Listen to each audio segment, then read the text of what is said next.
बताया कि किसानों का कितना ख्याल रखा गया है, समर्थन मूल्य को बढ़ाया गया है। बढ़ेंगे अब छत्तीसगढ़ की खबरों की ओर। खबर कांकेर से है, जहां पर बीएसएफ जवानों को बड़ी सफलता हाथ लगी है। जहां बड़ी कार्रवाई में बीएसएफ की 17वीं बटालियन के जवानों ने 3 आईडी बम और वायरलेस रेडियो सेट बरामद किया है। बता दें कि आमा बेड़ा थाना क्षेत्र में नक्सली किसी बड़ी घटना को अंजाम देने वाले थे। इसके साथ ही सुरक्षा बलों को नुकसान पहुंचाने माओवादियों ने आईडी बम भी लगाया था।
सीधे आपको लखनऊ ले चलते हैं, जहां पर विधानसभा में मुख्यमंत्री योगी आदित्यनाथ क्या कुछ कह रहे हैं, सुन लेते हैं। 1,12 मीट्रिक टन मकई का खरीद सीधे किसानों से किया।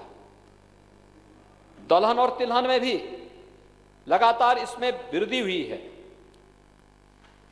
अगर इसी 2021 में आप देखेंगे, 2021 में 38,162.96 मीट्रिक टन दलहन का क्रय किया गया और 6,788.78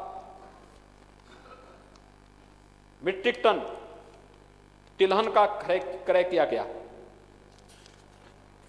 महोदय, अगर गन्ना किसानों की ही मैं बात करूं तो गन्ना किसानों के बारे में यहां पे बार बार चर्चा उठती है और इसके बारे में तमाम प्रकार के बयान दिए जाते हैं। मैं दोनों के बारे में बता देना चाहता हूं। 14-15 में गन्ने का कुल उत्पादन हुआ था 1389.02 लाख मीट्रिक टन।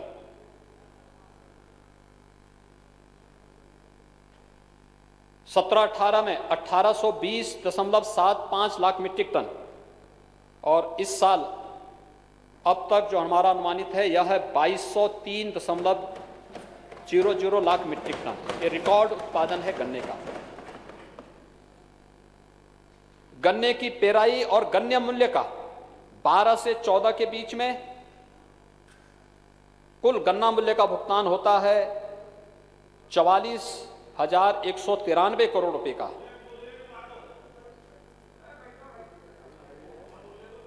सत्रह से 21 के बीच में 17 से 21 के बीच में नोट भी करते जाओ, सुनते भी जाओ, नोट भी कर लो। 45 लाख गन्ना किसानों का 1,23,995 करोड़ रुपए का गन्ना मूल्य का रिकॉर्ड भुगतान हुआ है। 1,23,995 लाख गन्ना मूल्य का भुगतान हुआ है। महोदय, ये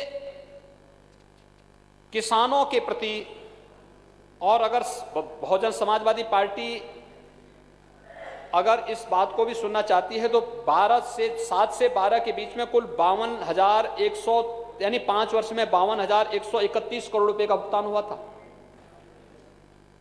और अकेले पिछले 3-3.5 वर्ष के दौरान जो गन्ना मूल्य का भुगतान हुआ है 1,23,000 करोड़ रुपए से अधिक का भुगतान हुआ है।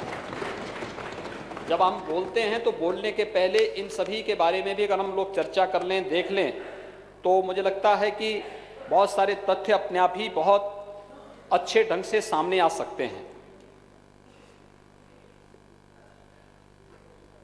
महोदय, अन्नदाता किसानों के बारे में सरकार की नीति बहुत स्पष्ट है और मोदी जी पहले प्रधानमंत्री हैं जिन्होंने किसान को फोकस करते हुए शासन की नीतियों को उस रूप में आगे बढ़ाया है। पहली बार इस तरीके से देखने को मिला है। एमएसपी 1967 से जारी हुई होगी, लेकिन किसानों को मिलता कहां था? आप घोषणा करते रहिए, आप क्रय केंद्र मत स्थापित करिए। बड़ी बड़ी घोषणाएं कर लीजिए। आप लोग ये भी बोल सकते हैं कि हम चंद्रमा तक यात्रा करा देंगे, मंगल में यात्रा करा देंगे। वास्तविकता क्या है? घोषणा करने से कोई व्यवहारिक चीज नहीं सामने आ जाएगी। व्यवहारिकता क्या है ये हमें देखना पड़ेगा, और उस व्यवहारिकता की दृष्टि से ही हम लोगों को इस बारे में देखना होगा। जिन 3 कृषि कानूनों की बात यहां पे चर्चा हो रही थी, कितना गुमराह करने वाला वक्तव्य था। और नेता प्रतिपक्ष से मैं जानना चाहता हूं, उन्होंने कल यहां पे कहा कि किसानों की खेती पे कब्जा कर लिया जाएगा, यानी जो कृषक सशक्तिकरण और संरक्षण, कीमत आश्वासन और कृषि सेवा पर करार अधिनियम, जिस पे कॉन्ट्रैक्ट खेती, जिस बिल के माध्यम से आगे बढ़ाने का है। राम गोविंद जी, आपके क्षेत्र में सहतवार कस्बा है ना, है ना? वहां पे एक राम रतन गाजर का हलवा बनाता है। राम रतन है ना, गाजर का, काला गाजर का हलवा बनाता है, बड़ा विख्यात है महोदय। वह गाजर का हलवा बनाते हैं आज से नहीं, वर्षों से, और कॉन्ट्रैक्ट खेती के माध्यम से वह फसल का अनुबंध करते हैं, खेती का नहीं। और आज तक किसी किसान की खेती को बंधक नहीं बनाया गया। वो उनके पास भी, लेकिन किसानों से भी खरीदते हैं, किसानों से उनका एग्रीमेंट होता है। मैं क्या करूं, पहले से एग्रीमेंट होता है, हम आपसे खरीदेंगे, और उस एग्रीमेंट के तहत लोग गाजर की खेती करते हैं। अभी हम लोगों ने भी वन्य गांवों में, यानी वन टांगिया गांव, जिसको इस सदन में हमारी सरकार आने के बाद जिन्हें राजस्व गांव के रूप में मान्यता दी है, गोरखपुर, महाराजगंज, सिद्धार्थनगर, बलरामपुर, गोंडा, बहराइच, लखीमपुर खीरी, इन सभी जनपदों में ये गांव स्थित है। महाराजगंज में इस कॉन्ट्रैक्ट खेती को वन्य गांवों में उनको प्रारंभ करने के लिए कहा गया। उनसे कहा गया कि भाई आप सलजम उगवाइए, उसमें उगवाने की तैयारी करिए। एक कॉन्ट्रैक्ट फार्मिंग वहां पर हो रही है, कई गुना मुनाफा किसानों के जीवन, किसानों को देना है, और ये तो आपके ही कस्बे में होता है, आपके यहां होता है। लेकिन आप जो है कल यहां पर ऐसा गुमराह करने वाला वक्तव्य दे रहे थे कि साहब किसानों की खेती को जो है बंधक बना दिया जाएगा। ये किस खेती का कॉन्ट्रैक्ट, ये जो एग्रीमेंट खेती का नहीं होना है, फसल का एग्रीमेंट होना है किसान को। दूसरा, आप एमएसपी की बात कर रहे थे। देखिए, मकई का कभी भी प्रदेश के अंदर एमएसपी नहीं घोषित हुआ। मकई का किसान मकई 1100-1200 रुपए में देने के लिए मजबूर होता था। यहां पे बहुत सारे मान्य सदस्य होंगे जो उस क्षेत्र से आते हैं, जो मकई की खेती के साथ प्रत्यक्ष और अप्रत्यक्ष रूप से जुड़े हुए हैं। हम लोगों ने खरीदना शुरू किया, बाजार में एक प्रतिस्पर्धा खड़ी करवाई। हमारा जो एमएसपी था वह 1800 रुपये था, और मार्केट में उसी किसान को 2200 रुपये मिलना प्रारंभ हुआ, उसी मकई का। ऐसे ही गाजर का बुंदेलखंड में बहुत सारी जगह इस प्रकार की एग्रीमेंट के, बैजनाथ ग्रुप के द्वारा कई जगह इस प्रकार की खेती होती है, जो एग्रीमेंट खेती के नई फसल की होती है। और प्रधानमंत्री जी ने इस बारे में पहले कहा कि यह तो हम किसान को एक विकल्प दे रहे हैं, बाध्यता नहीं है, विकल्प है। आपकी मर्जी, आपकी मर्जी, आप करना चाहते हैं ठीक है, नहीं मर्जी मत करिए। सिंचाई की योजनाएं चली, बहुत सारी जगह माननीय सदस्य प्रोएक्टिव होकर के अपने यहां काम कराए। एक सदस्य ऐसे भी थे जिन्होंने कहा साहब हमारे यहां काम नहीं होना चाहिए, और बाद में डंडा झंडा लेकर के बोलते थे कि साहब हमारे यहां बाढ़ के काम क्यों नहीं हुई।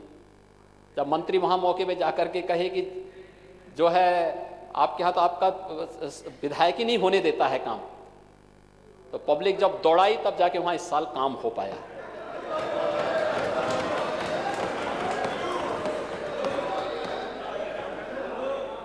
हर व्यक्ति जानता है कि लोग, मैंने वही कहा ना, चोर की दाढ़ी में तिनका, और निकल ही जाता है फिर कि कहां से। देखिए, मैंने नाम नहीं लिया किसी का,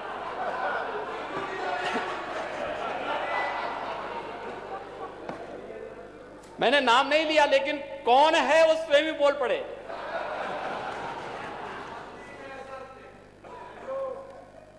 अब आप देखिए, असत्य भी है तो वो जो असत्य बोल रहा था वो स्वयं ही बोल पड़ रहा है। महोदय, दूसरा है मंडी से संबंधित।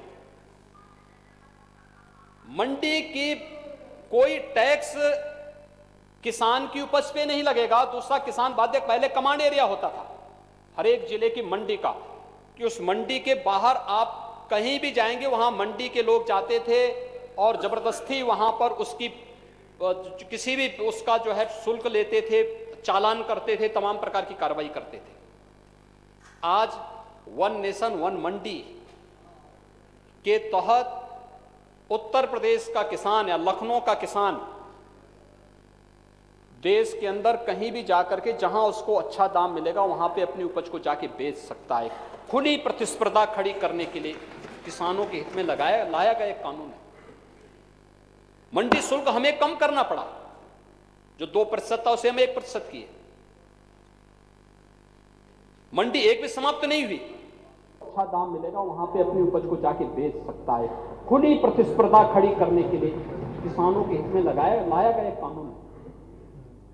मंडी शुल्क हमें कम करना पड़ा, जो 2% था उसे हम 1% किए। तो बेच सकता है, खलिहान में बेचना चाहेगा तो बेच सकता है, नजदीक के मार्केट में बेचना चाहता है वहां बेच सकता है। उसको लगता है कि नहीं, उसकी उपज को दिल्ली में ज्यादा दाम मिलेगा या मुंबई में ज्यादा दाम मिलेगा या कोलकाता में ज्यादा दाम मिलेगा या सूरत में ज्यादा दाम मिलेगा, वो वहां जाकर के अपनी उपज को वहां बेच के लिए स्वतंत्र होगा जहां उसको अच्छा मुनाफा मिलेगा।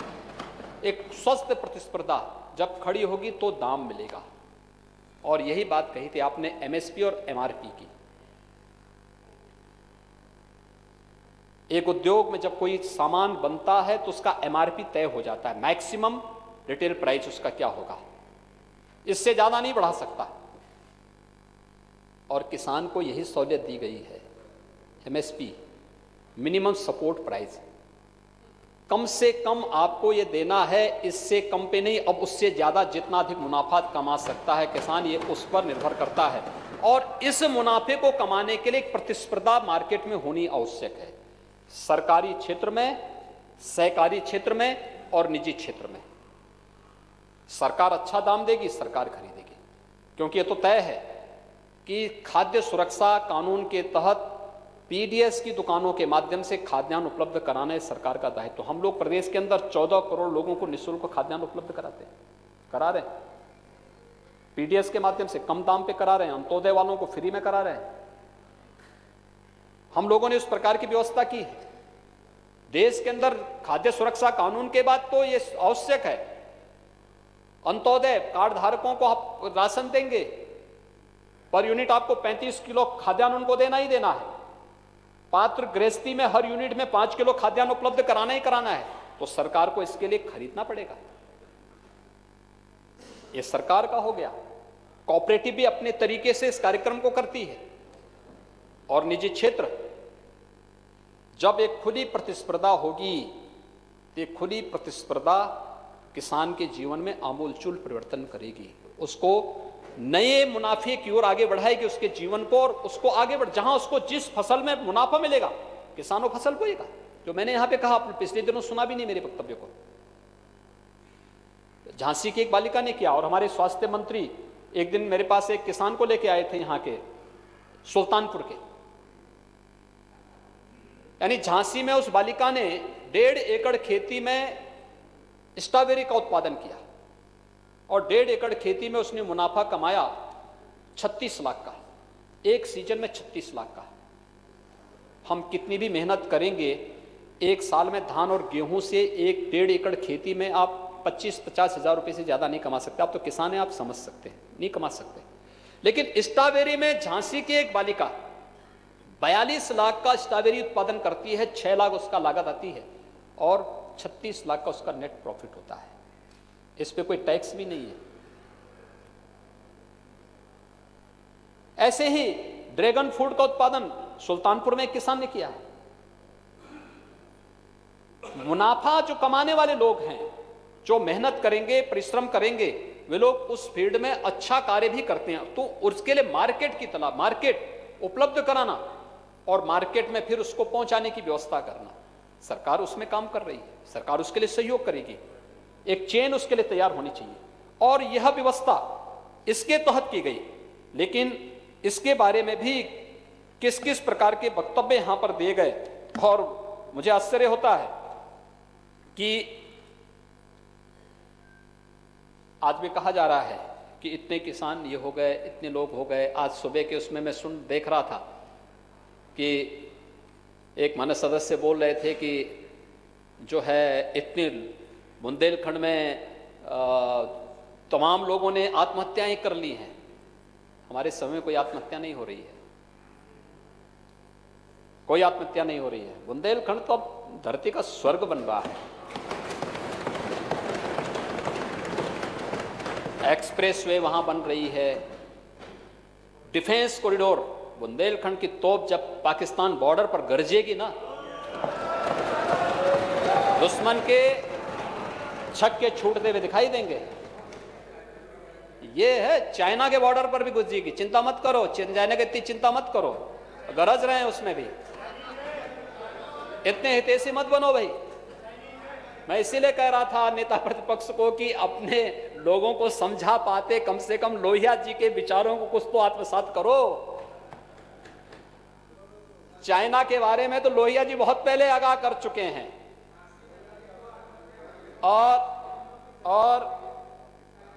और बुंदेलखंड में हर घर नल योजना 7 जिलों में प्रारंभ हो चुकी है। इसी सरकार ने और इसी सदन ने पहले चरण में 10,000 करोड़ रुपए का कहा कि नहीं, जैसे होगा बुंदेलखंड की प्यास को बुझाएंगे।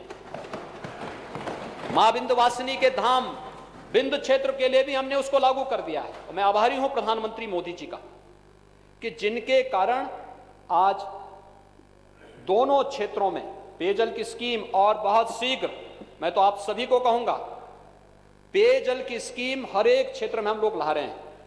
हर एक गांव में जहां पेयजल की कोई स्कीम नहीं है, विशुद्ध पेयजल की स्कीम वहां पे जारी। 30,000 गांवों का हम एक साथ पूरे प्रदेश के अंदर बना रहे हैं।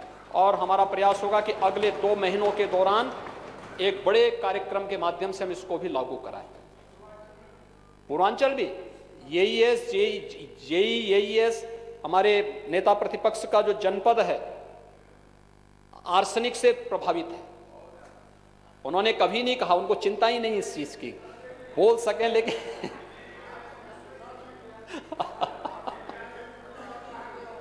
नहीं। और आर्सेनिक की कभी उन्होंने चिंता ही नहीं की। नहीं, मैं तो आप देखे जब आप बोलते हैं मैं यहां बैठता हूं, मैं पूरा सुनता हूं आपकी बात को। देखिए, मैं आपका बहुत सम्मान करता हूं, लेकिन मैं आपसे फिर कहूंगा, अगर आप गांव का साफा लगा करके आएंगे तो तब आप जमेंगे यहां पे नेता प्रतिपक्ष के रूप में।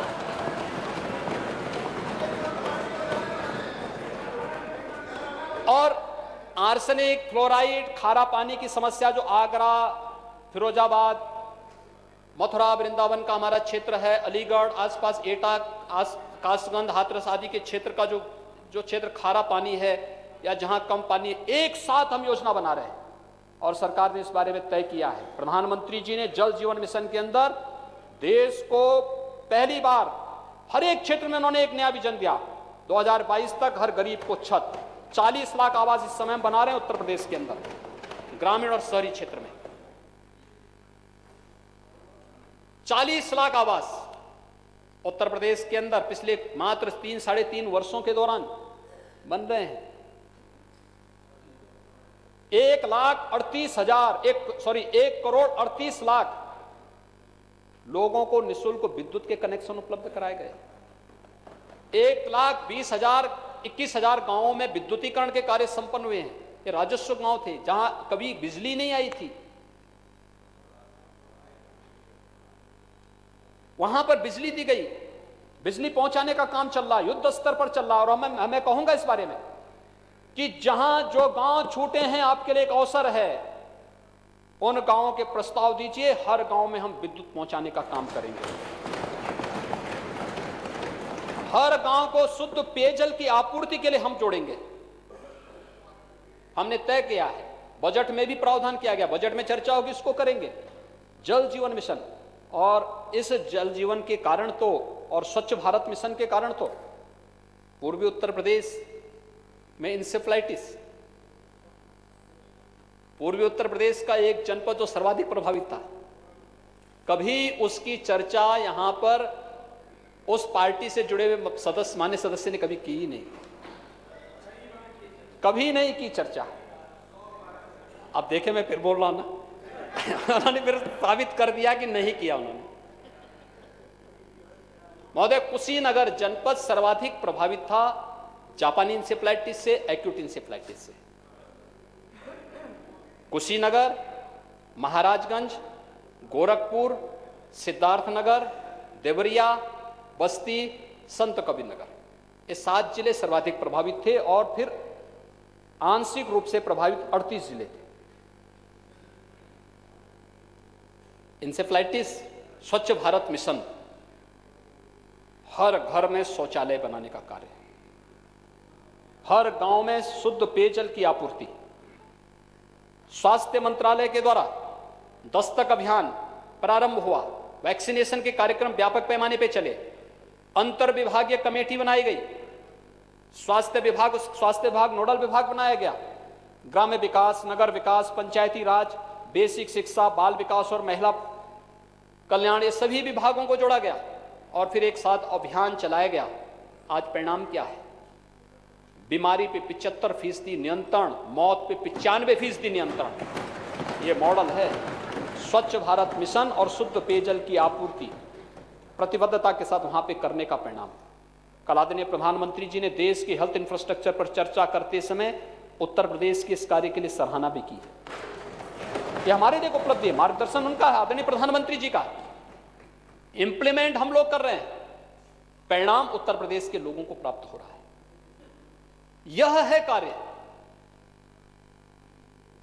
मुसहर जाति के लोगों को आवास उपलब्ध कराना। क्या कर रहे थे लोग पहले? मुसहर वोट बनेंगे इनके। कांग्रेस के नेता के क्षेत्र में सर्वाधिक मुसहर जाति के लोग रहते हैं। इन्होंने कभी उनका मुद्दा नहीं उठाया, कभी नहीं उठाया। इस सदन में पता नहीं आप लोगों ने सुना नहीं, कभी नहीं उठाया। और महोदय, मैं एक सांसद था, एक सांसद के रूप में भूखमरी से इनके क्षेत्र में मौत होती थी और लड़ाई लड़ने के लिए मैं जाता था वहां पर कुशीनगर में। वहां राशन कार्ड वहां के गरीबों को सांसद रहते हुए भी और मुख्यमंत्री बनने के बाद भी मैंने उपलब्ध करवाए, हमारी सरकार ने उपलब्ध कराए। और आवास भी उपलब्ध कराए हैं, आवास उपलब्ध कराए हैं। आवास के साथ साथ पेंशन की सुविधा, वृद्धावस्था पेंशन, निराश्रित महिला पेंशन, दिव्यांगजन पेंशन, जॉब कार्ड, ये सारी चीजें उपलब्ध कराने के बाद, आच्छादन के बाद मुसहर, थारू पहले चरण में हम लोग, और बनटांगिया, इनको हमने पहले चरण में लिया और दूसरे चरण में हम लोग ले रहे हैं। अब कोल है, एक आपके झांसी के आसपास कुछ जातियां हैं, इन लोगों को हमने लिया है, कुष्ठ रोगियों को लिया है, इनको हम अब दूसरे चरण में ले रहे हैं। प्रधानमंत्री आवास योजना में आच्छादित होंगे उसमें लेंगे, नहीं तो मुख्यमंत्री आवास योजना इसके लिए चलाएंगे। ये भी हमने व्यवस्था, विकल्प भी दिया है। हर एक फील्ड में काम, ये व्यापक परिवर्तन का आधार, ये योजनाएं बने इसीलिए क्योंकि शासन की प्राथमिकता, हम आदमी में भेद नहीं कर सकते। हमने तो योजना का नाम प्रधानमंत्री और मुख्यमंत्री के नाम पर ही दिया है, ये व्यक्ति की नहीं हो सकती। हमने ये नहीं कहा कि ये समाजवादी मकान होगा, हमने नहीं कहा। ये योजना प्रदेश के नाम से जुड़नी चाहिए। वह कोई व्यक्ति नहीं होता है, संस्था होती है और उस संस्था को आगे बढ़ाना, उसके नाम पर उसको आगे बढ़ाना और इसलिए उस योजनाओं का लाभ उन लोगों तक पहुंचाना इस सरकार की प्राथमिकता रही और सरकार उसी आधार पर उन लोगों तक इस कार्य को कर रही है। हर एक व्यक्ति तक इन योजनाओं का लाभ पहुंच रहा है। आज व्यक्ति उन चीजों को महसूस भी करता है और जो योजनाएं दी जा रही हैं उसी योजनाओं के क्रम में किसानों की चर्चा हो रही, जब आखिर इसमें किसान भी है। बटाईदार को कभी हक नहीं मिला, वो काम तो करता था लेकिन उसको कोई हक नहीं मिला। मुख्यमंत्री कृषक दुर्घटना बीमा योजना के अंतर्गत 5 लाख रुपए की दुर्घटना बीमा का लाभ किसान के परिवार को और किसान के साथ बटाईदार को, उसको भी देने का कार्य सरकार दे रही है। बटाईदार को सरकार देने जा रही है। ये किसान के हित के लिए ये योजनाएं हैं। और किसान से सर्वाधिक परेशान होते थे नेता प्रतिपक्ष जी, जो लोग दूध तो पीते थे लेकिन गायों को छोड़ देते थे, और किसान की खेती सर्वाधिक नुकसान होती थी, गाली मैं खाता था। हम लोगों ने इसमें 3 स्कीम चलाई है। ये भी किसान के लिए ही है, किसान के ही हित में है। अन्नदाता किसान के लिए ही सब काम किए जा रहे हैं। 3 प्रकार की स्कीम है। एक, निराश्रित गौ आश्रय स्थल सरकार ने इसमें बनाए हैं और इसको हम लोग पूरे प्रदेश के अंदर इसको चला रहे हैं, जिसमें हमारे पास अब तक प्रदेश के अंदर हम लोगों ने लगभग 5.5 लाख गोवंश निराश्रित गौ आश्रय स्थलों में, सरकार के द्वारा संचालित गौ आश्रय स्थलों में है। दूसरा है सहभागिता योजना। इसमें कोई भी किसान अपने घर में एयरटेक किए हुए जो गोवंश है, जो निराश्रित श्रेणी का है, अगर उसको अपने पास रखता है तो एक गोवंश पे 900 रुपये हर माह सरकार उसको उपलब्ध कराएगी। और एक किसान को हमने 4 गोवंश तक रखने की अनुमति दी है। यानी अगर एक किसान 4 गोवंश कराए तो हर महीने उसे 3600 रुपये सरकार उपलब्ध कराएगी। ये योजना भी प्रदेश के अंदर चल रही है।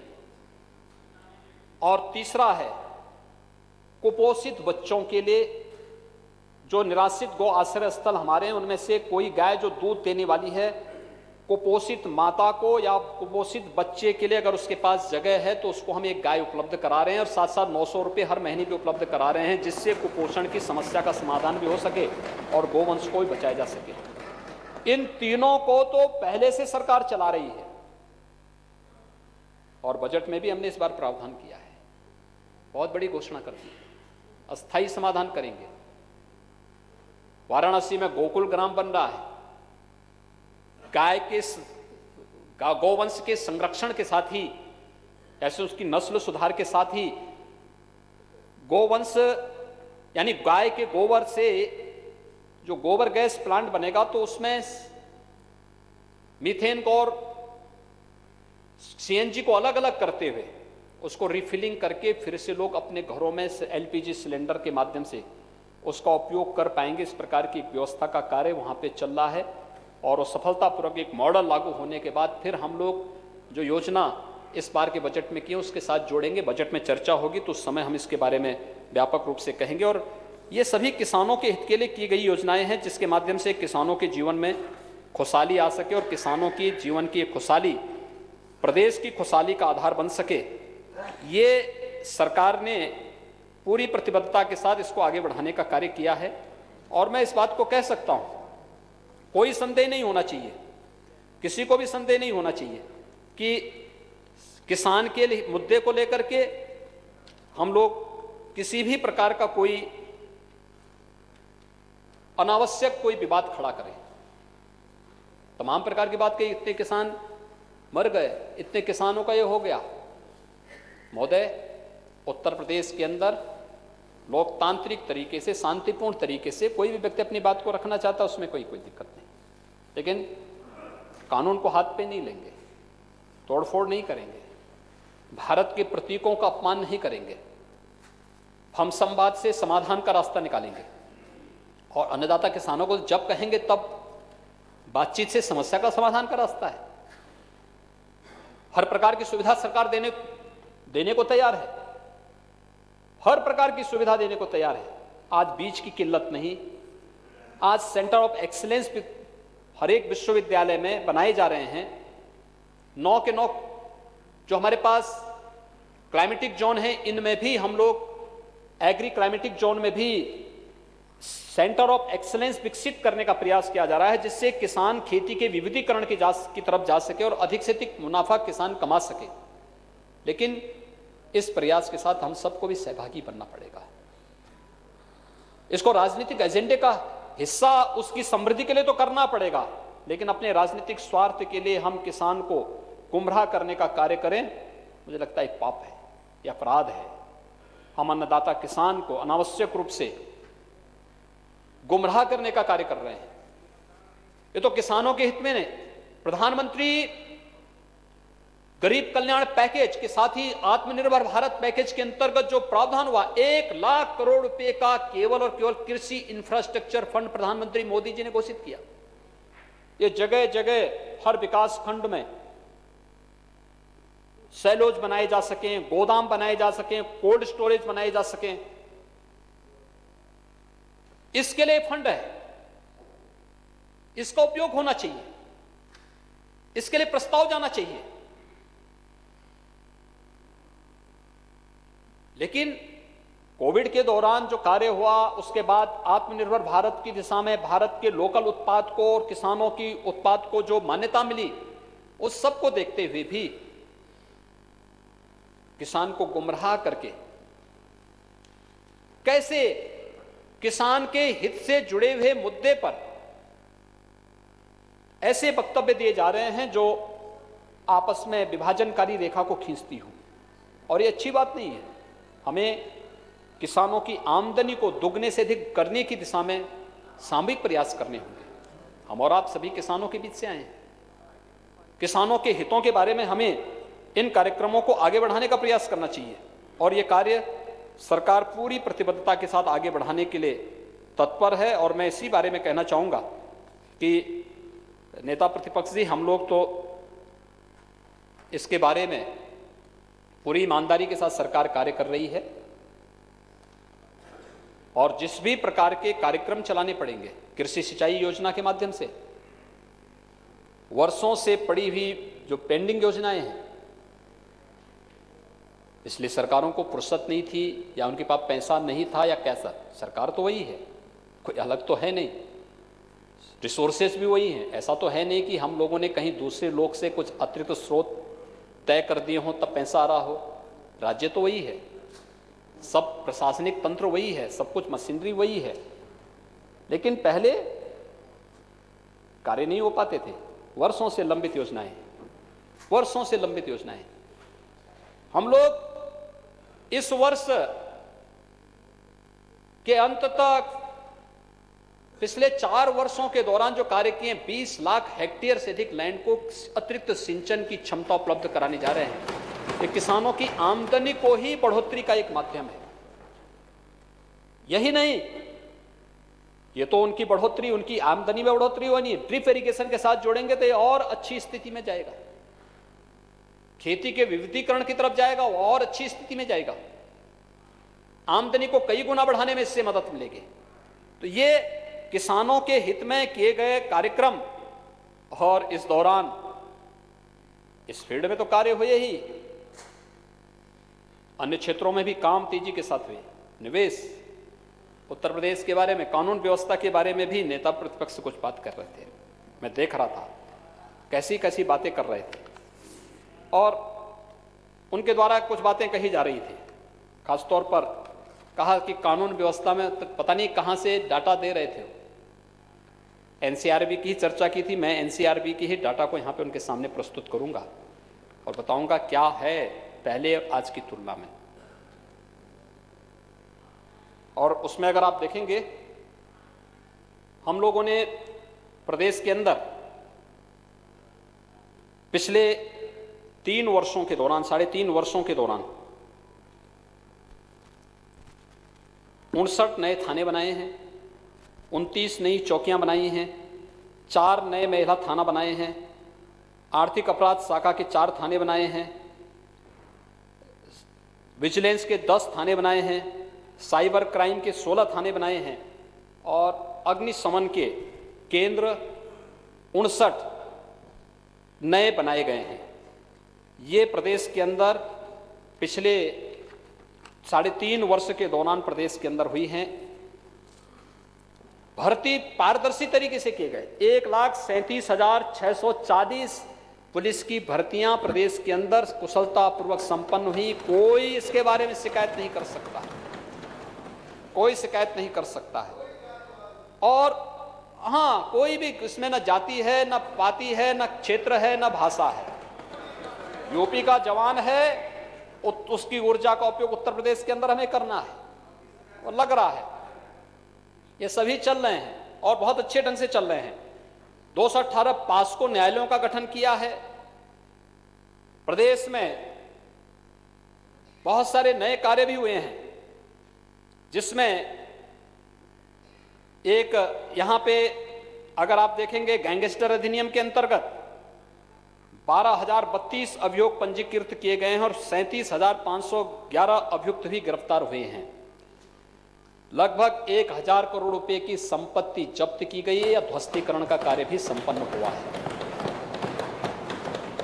जिन माफिया और अपराधियों को पहले सत्ता अपने बगल में बिठा करके गौरव की अनुभूति करती थी और प्रदेश के माहौल को डरावना बनाती थी, मुझे लगता है वही चित्र उन बच्चों, 2.5 साल के बच्चे के मन में होगा जो टोपी पहन करके कहता है अरे साहब मम्मी गुंडा, इस प्रकार के शब्दों का इस्तेमाल करता है। तो वह भयावह दृश्य रहा होगा। आज का भी है सबके सामने, हर व्यक्ति देख रहा है आज क्या स्थिति है। आज तो कोई संगठित अपराध या अपराधी माफिया इस तरीके से नहीं कर सकता है कि कहीं जाकर के किसी सार्वजनिक संपत्ति जबरदस्ती कब्जा कर लेगा। जबरदस्ती नहीं कर पाएगा और इसकी छूट भी नहीं दी जा सकती है। ये कार्यक्रम इसी रूप में हो रहे हैं, लेकिन मैं जानना चाहूंगा इन दलों से कि उन माफियाओं के साथ रिश्ते क्या हैं, इन लोगों के क्यों बचाने का प्रयास कर रहे हैं। थोड़ा अपने नेतृत्व से पूछ लिया करिए कि भाई क्या रिश्तेदारी निभानी है। जनता पूछना चाहती है, उत्तर प्रदेश की 24 करोड़ जनता पूछना चाहती है लोगों से, इन अपराधियों के प्रति, इन माफियाओं के प्रति किस प्रकार की दरियादिली। अरे दरियादिली दिखाने उत्तर प्रदेश की जनता के साथ दिखाओ ने। 24 करोड़ की जनता है, जो जनता सम्मान दी है, बार बार बार बार एक परिवार को उत्तर प्रदेश के अंदर आगे बढ़ाने में योगदान देती रही है, लेकिन उनके प्रति क्या भाव हैं हर व्यक्ति देख सकता। आज भी सुप्रीम कोर्ट में एक मामला लगा हुआ था। क्या स्थिति है ये? सरेआम एक माफिया और एक अपराधी को संरक्षण देने का काम हो रहा है। ये क्या तरीका है? लेकिन उत्तर प्रदेश के अंदर अपराधी और माफियाओं के लिए कोई जगह नहीं होगी, कोई जगह नहीं होगी। कानून अपने तरीके से इनसे निपटने का काम भी करेगा। अगर किसी ने किसी गरीब, किसी मजबूर, किसी नागरिक, किसी किसान और किसी व्यापारी का अपहरण या उससे जबरन चौध वसूलने का प्रयास किया, फिर तय कर लें कि उनको कहां रहना है। उत्तर प्रदेश में हम लोग इसकी कोई छूट नहीं दे सकते, किसी भी स्थिति में नहीं देंगे। उत्तर प्रदेश के अंदर ये चीजें नहीं हो पाएंगे। और मैं इसीलिए पूछना चाहता हूं कि भाई आप पूछें अपने नेताओं से, राष्ट्रीय नेतृत्व से पूछिए कि उत्तर प्रदेश का गुनाहगार पंजाब में क्यों शरण पाया हुआ है। पूछ तो लीजिए एक बार।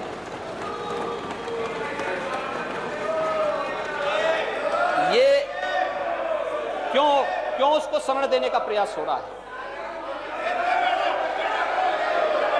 ये क्या हो रहा है? ये सब क्या है और कैसे, यानी कोई क्या कर रहा है? हाँ, हाथरस में भी आ रहे हैं हम लोग, हाथरस में भी आ रहे हैं, चिंता मत करो। कहां से साजिशें हुई थी। अभी आपने बवाल वाले उसमें देखा होगा कि किस तरीके से जो है देश की छवि को और भारत की आस्था पर प्रहार करने का प्रयास हो रहा था एक वेब सीरीज के माध्यम से। एफआईआर लॉन्च होकर के कार्रवाई जब प्रारंभ हो चुकी है, सबको अपनी नानी याद आ रही है। अब आस्था के साथ खिलवाड़ करेंगे। उत्तर प्रदेश इसको स्वीकार नहीं करेगा। आस्था के साथ खिलवाड़ हम स्वीकार नहीं करेंगे। किसी अपराधी और किसी माफिया का संरक्षण देना उसके हर कुकृत्यों में शामिल होने जैसा है। और उत्तर प्रदेश की जनता यही पूछना चाहती है कांग्रेस पार्टी से, यही जवाब पूछना चाहती है कि इसका मतलब इसके हमारे एक विधायक की हत्या हुई थी, 7-7 लोग एक साथ मारे गए, और उस सबके बावजूद भी, इसके बाद भी ये लोग नैतिकता का लवादा ओढ़ करके देश के सामने आते हैं, इस प्रकार की स्थितियां पैदा करने का प्रयास करते हैं और न्यायालय के कार्य में हर प्रकार से हस्तक्षेप करने का प्रयास किया जा रहा है। महोदय, ये चीजें कहां ले जाएगी व्यवस्था को, राजनीतिक दलों को कहां खड़ा कर रही है, और ये इन सब को लेकर के, और इसीलिए जो कार्रवाई हो रही है इसीलिए इसी आधार पर हो रही है। महोदय, अगर 2017 और 2020 के बीच में मैं तुलनात्मक रूप से बताऊं तो शस्त्र अधिनियम में 27.55% अधिक कार्रवाई हुई है। एनडीपीएस अधिनियम के अंतर्गत 52.94%, गैंगस्टर अधिनियम के अंतर्गत 31.09%, रासुका के तहत 19.57% ये कार्रवाई हुई है। और अगर आप जानना ही चाहते हैं तो वर्ष 2016-17 की तुलना में वर्ष 2019-20 के अंदर डकैती, लूट, हत्या, बलवा, बलात्कार के मामलों को अगर आपको देखना है, नोट करें, डकैती में 65.72% की कमी आई है, लूट में 66.15% की कमी आई है, हत्या में 19.80% की कमी आई है, बलवा में 40.20% की कमी आई है और बलात्कार की घटनाओं में 45.43% की कमी आई है। ये है डाटा, ये उत्तर प्रदेश के डाटा हैं और इनको लेकर के ये हम लोग इसमें कर रहे हैं। इसके अलावा हम लोगों ने जो कार्य किए हैं उसमें महत्वपूर्ण प्रतिष्ठानों की सुरक्षा के लिए एक स्पेशल सिक्योरिटी फोर्स का गठन भी उत्तर प्रदेश ने किया है। हमें वीवीआईपीज की सुरक्षा के लिए, जनप्रतिनिधियों की सुरक्षा के लिए, मेट्रो एयरपोर्ट की सुरक्षा के लिए, एयरपोर्ट और मेट्रो में बहुत बड़ा काम हम लोग कर रहे हैं, इनकी सुरक्षा के लिए अन्य एजेंसियों पर निर्भर नहीं रहना पड़ेगा। हम एसएसएफ के माध्यम से इसकी सुरक्षा करेंगे। उत्तर प्रदेश उस प्रकार का प्रशिक्षण और उस प्रकार के कार्यक्रम को आगे बढ़ा चुकी है। गणतंत्र दिवस की परेड में भी आपने देखा होगा कि गणतंत्र दिवस की परेड में हमारे उन जवानों ने अपना प्रदर्शन किया था, उनका यहाँ पे मार्च पास्ट हुआ था। महोदय, इसके साथ ही प्रदेश में हम लोगों ने एसडीआरएफ का गठन, 3 कंपनियों का गठन हमारी सरकार ने आने के बाद किया।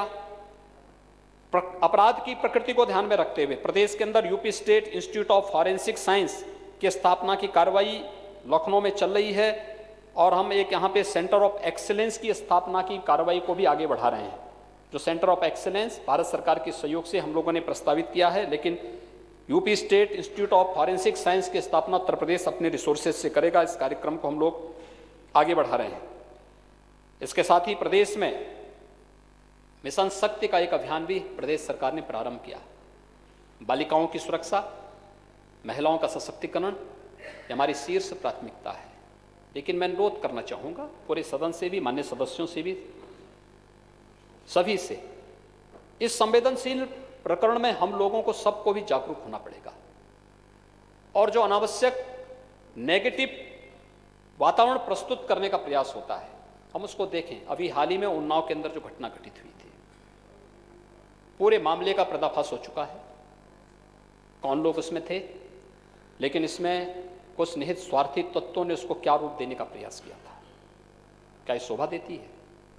क्या हम ऐसे गलत मोड़ देके क्या किसी पीड़ित को न्याय दे पाएंगे? जब हम किसी घटना को गलत मोड़ देते हैं और हर एक मामले में राजनीति करने प्रारंभ कर देते हैं तो वह सबसे सुरक्षित माहौल होता है किसी अपराधी को बचने के लिए।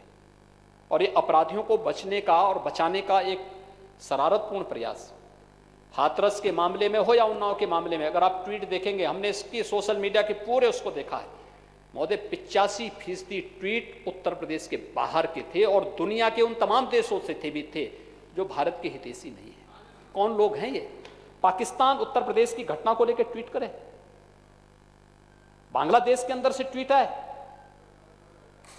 उन देशों से ट्वीट किए जाएं, वे लोग तय करेंगे उतनी वहां से बैठ करके। और वहां से संचालित होगी व्यवस्था, उसके अनुरूप फिर यहाँ पे नेता और राजनीतिक दलों के लोग फिर उसके अनुसार अपना मानस तय करेंगे। सच्चाई को सही रूप में प्रस्तुत करने क्यों नहीं हम कर पाते? क्यों हम अपनी बहन बेटियों के चित्र को बहुत नेगेटिव तरीके से प्रस्तुत करने का प्रयास करते हैं? हर एक मामले में क्या राजनीति होती है? राजनीति के बहुत सारे मुद्दे हैं, लेकिन क्या बहन बेटियों को दांव पे लगा के